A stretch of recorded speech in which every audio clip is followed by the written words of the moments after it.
I know you're watching this video for a reason. Ozempic to lose weight. Weight loss drugs like Ozempic are being linked to severe vision loss for some diabetics. Maybe you've been secretly looking for Ozempic and its effects, scrolling through Reddit threads about metformin, trying to figure out if these drugs are your answer or another dead end. And maybe you feel guilty even considering them, like you're taking the easy way out, like you should just try harder with diet and exercise, like admitting you need pharmaceutical help means you've somehow failed. But the truth is that guilt is not serving you. When you're drowning biochemically, when your insulin receptors are shouting over every signal your body tries to send, wanting help isn't cheating.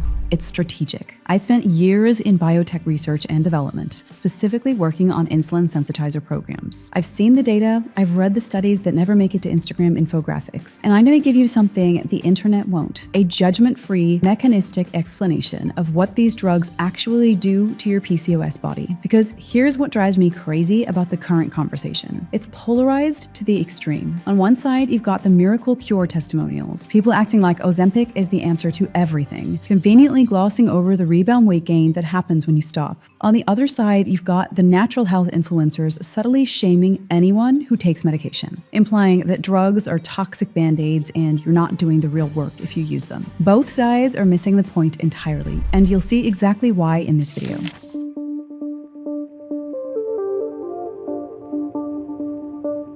Let me reintroduce myself properly because my background matters here. I'm Elena Hayes. I worked as a clinical director at a biotech firm in Basel, where I spent my days knee-deep in regulatory fillings and clinical trial data. But more importantly, I worked specifically in R&D for insulin sensitizer programs. This means I wasn't just reading about these drugs in medical journals. I was in the labs where they tested how they interact with cellular pathways. I sat in meetings where we discussed their mechanisms at the molecular level. And that experience taught me something crucial. In biotech, you don't just throw a random drug at a broken system. You target a specific pathway that's malfunctioning. This isn't about good drugs versus bad drugs. This isn't actually a moral question at all. It's about understanding what specific signal your body needs help with, and whether a pharmaceutical tool can strategically assist with that signal while you fix the underlying receiver. Because here's what most people don't understand. Your body isn't broken. It's just sending crossed signals. When I watched my sister Selena struggle with her PCOS diagnosis years ago, I saw this firsthand. Her doctors kept telling her to just lose weight, as if her body was simply defective and needed to be overridden. But that's not what was happening at all. Her insulin was screaming, her hunger hormones were yelling, her cells had stopped listening to normal whispers that tell your body when it's full, when to burn fat, when to ovulate. The signals were there. They just couldn't get through the noise.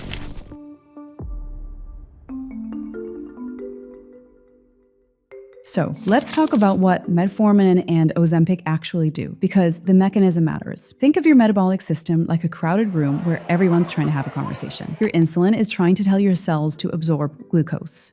Your leptin is trying to signal that you're full. Your hormones are trying to coordinate your menstrual cycle. But with PCOS, it's like everyone in that room is wearing noise-canceling headphones. The signals are being sent, but nobody can hear them. Metformin is what I call a whisperer. It doesn't add new signals to the room. Instead, it helps your cells hear the signals that are already there. Specifically, metformin is an insulin sensitizer. It helps your muscle and liver cells actually listen when insulin knocks on the door and says, hey, let this glucose in. It turns down the resistance. It makes your own natural signals more effective. That's why women with PCOS have been prescribed metformin for decades. It's helping you hear your own body better. Now, Ozempic and other GLP-1 drugs, they work completely differently. These are what I call shouters. GLP-1 drugs don't help your cells hear better. They bring in a megaphone and shout over all the other signals in the room. They create such a powerful, you're full, stop eating signal that it overrides your natural hunger cues entirely. They slow down your stomach emptying so dramatically that food sits there for hours. And yes, this works. Of course it works. When you override the hunger signal with a pharmaceutical megaphone, you eat less, you lose weight, sometimes rapidly. But here's the critical part that nobody talks about. What happens when you turn off the megaphone? If you haven't fixed the underlying reason why your cells couldn't hear the signals in the first place, the noise comes rushing back. Your insulin resistance is still there, your cortisol patterns haven't changed, your cellular receptors are still wearing those noise-canceling headphones. That's why the regain rates are so high when people stop GLP-1 drugs. Not because the drugs didn't work, but because the drugs were doing all the work.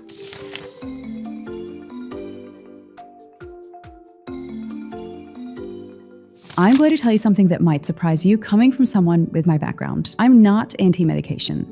At all. In fact, I think both of these drugs can be incredibly valuable tools when used strategically. The problem isn't the drugs themselves. The problem is treating them like a parking spot instead of a bridge. Let me explain what I mean. When someone comes to me considering metformin, I actually see potential because metformin is helping your body hear its own signals better while you work on the root causes. You can be on metformin and simultaneously rebuild your insulin sensitivity through nutrition. You can be on metformin while you're retraining your stress response and fixing your sleep. Metformin whispers to your cells, hey, listen better, while you're doing all the work to make those signals clearer in the first place. That's a bridge strategy. You're using the drug to help you get to the other side. GLP-1 drugs like Ozempic can also be a bridge, but if you're honest about what they're doing, they're not fixing anything. They're overriding your hunger signals so aggressively that you can't eat as much, even if you wanted to. But here's where this can actually be strategic. If you're so metabolically dysregulated that you physically cannot implement lifestyle changes because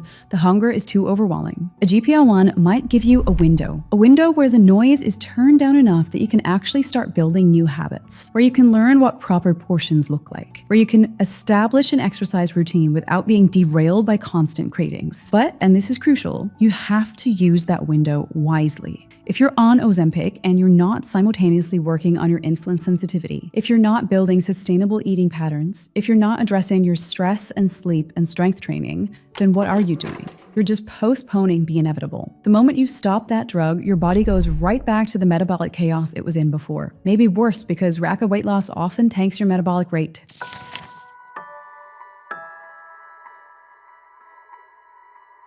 This is where I need to be really direct with you. Whether you choose to use these medications or not, you need a baseline operating system for your body. You need to fix the reason why your cells stopped hearing the signals in the first place. That means addressing your insulin sensitivity through targeted nutrition, not a random diet you found on Instagram. A strategic approach based on how PCOS bodies actually process glucose. It means rebuilding your hormonal signaling through strength training that specifically targets the pathways that improve insulin receptor function. It means managing your cortisol response because chronic stress is one of the biggest reasons your metabolic signals get scrambled. It means optimizing your sleep, supporting your gut microbiome, and about 15 other factors that all feed into whether your body can hear its own signals or not. This is what I built, the Keystone Weight Loss Protocol to address. Because after years of watching women try medication after medication, diet after diet, I realized something. The problem was never that they weren't trying hard enough. The problem was that they didn't have the blueprint for how PCOS bodies specifically need to operate. When my sister Elena was struggling, I spent my nights and weekends diving into PubMed, looking at metabolic research, understanding the actual physiology of what was going wrong. And I created a protocol for her that addressed all of it. Not just calories, not just exercise, the whole system. She lost the weight that she had been stuck for years. Her periods came back, her energy returned, and then I ran a quiet pilot with 6 other women just to see if it would work with anyone besides my sister. And it did. And that's when I knew this wasn't optional. This baseline protocol, this understanding of how to restore metabolic signaling in PCOS bodies, this is what every woman with this condition needs. Whether you take metformin or not, whether you try Ozempic or not, you need the foundation because medications can be incredible tools when used strategically, but tools only work if you're building something. If you're using metformin as a bridge to better insulin sensitivity, you need to know what insulin sensitivity actually requires from your nutrition and lifestyle. If you're using a GLP-1 as a temporary window to establish new habits, you need to know what habits actually move the needle for PCOS bodies, and more specifically for your unique PCOS type. And if you choose not to use any medication at all, if you want to do this entirely through lifestyle optimization, you still need the same roadmap.